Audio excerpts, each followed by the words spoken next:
Salmanan. Guys, I'm very, very sensitive to this topic. It is a very difficult topic to discuss. It's a very hard topic to discuss. But I feel it's a topic that is very, very important to unpack, especially within the context of South Africa. So what am I talking about? I'm talking about rape. There's a 100% chance that this video will probably get demonetized or shadow banned because YouTube does not like us talking about topics like this. But guys, it's a topic that I think a lot of people shy away from. And if you look at the crime in South Africa, especially the violence against our sisters, it is something that should be spoken about a lot, because how do you solve problems that you don't discuss? We can't just be like, men, stop raping. You know, we've done all this PR to try and look like we're doing something, but we're not really. You know, we shy away from the topics.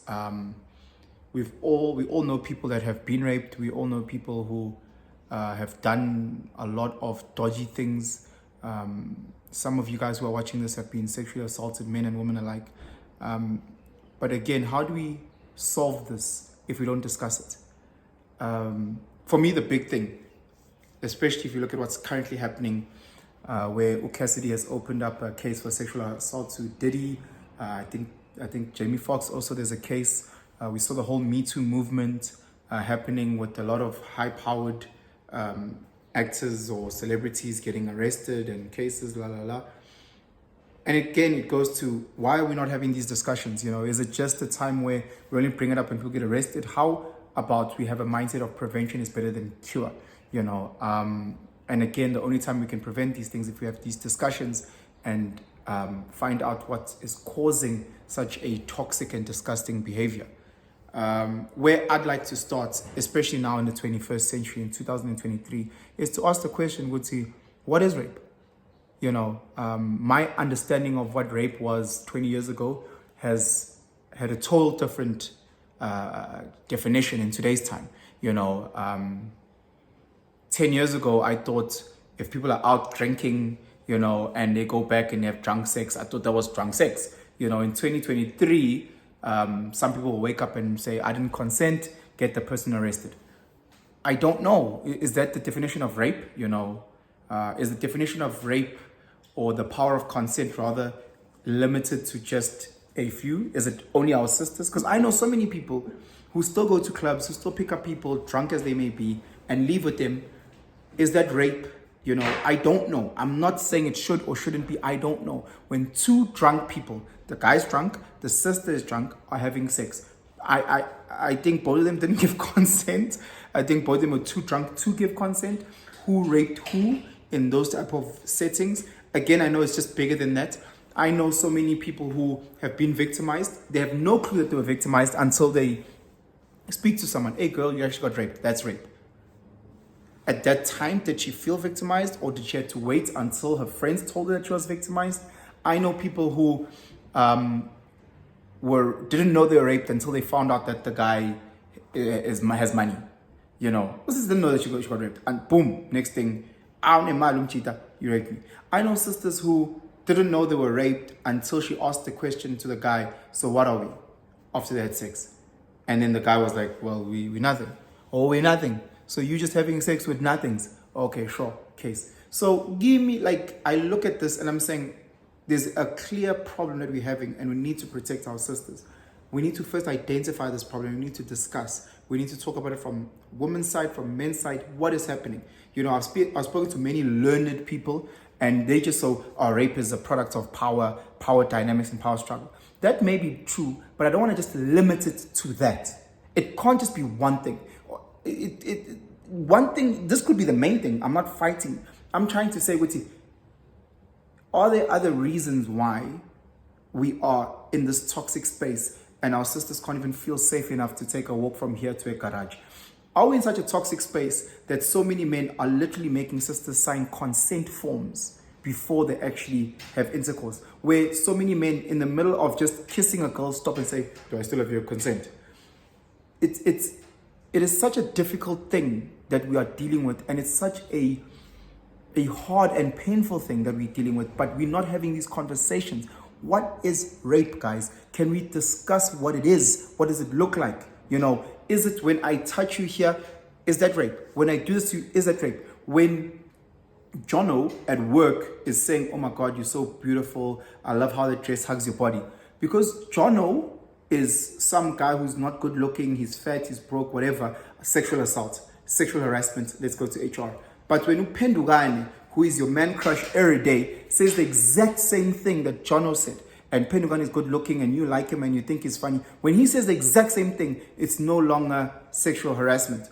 We need to understand what that is. We need to unpack what it is so that everyone understands that should they make a comment about how that dress hugs your booty, we understand. Just that comment alone is sexual harassment and is grounds for you getting a written warning from HR. Not just when Jono says it, or not just when Upendugane, he gets a get out of jail free card. Not so if I'm doing this, if you say no and we stop, or I carry on and I rape you, I know what you said no, I carried on, my dick gets cut off, I spend the rest of my life in prison. And that's what should happen to all rapists. 100%, I'm part of that. However, why is he not getting a case? Because the following morning, he sent you 5,000 Rand. He did the exact same thing that guy did. The thing that always mind fucks me with cases like Cassidy and Diddy is, if this guy victimized you, surely you want justice. If someone were to rape my sister, I don't want a financial settlement. Why? Diddy's got money. I don't want your money, bro. I want them to cut off your dick. I want you to go to prison. Gimme just loses that.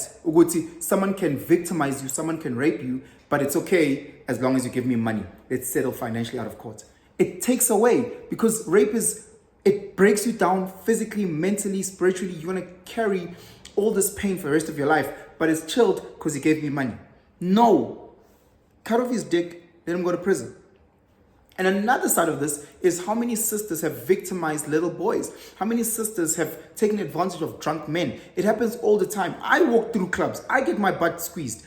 It has happened so many times. I listen to the comments that sisters say about me at work, in public spaces. And I'm saying, if I were to say the same thing back at you, that's sexual harassment. If I were to touch you the way that you touched me, that's sexual harassment. So again, it just seems like the rules aren't the same for different people.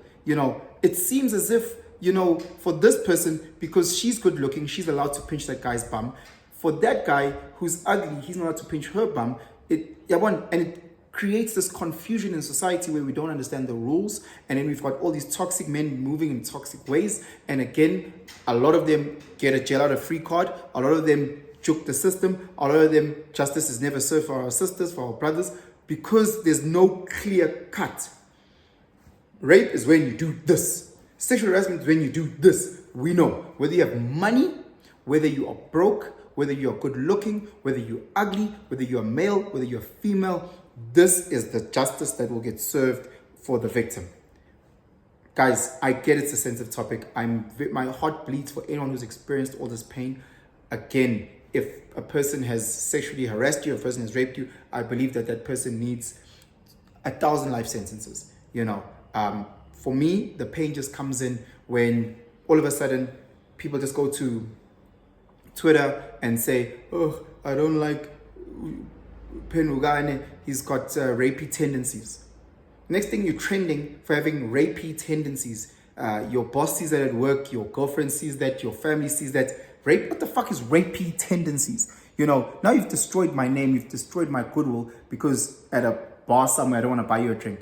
Because we had consensual sex, the following day I don't want to date you. Because 1, 2, 3, 4, 5. So it gets destroyed, where so many voices are fucking up what we need to focus on, and that is to solve a problem that we have in this country. That is to solve a problem in terms of our sisters getting victimized, in terms of our sisters going through so much pain, in terms of brothers getting victimized and going through so much pain. But people aren't ready to have this conversation. The best they can do is get mad, write angry comments, try and get people cancelled. Yeah, guys, let's have these conversations, as difficult as they may be, as painful as they may be. Let's have these conversations so we can start fixing them, so we can start healing.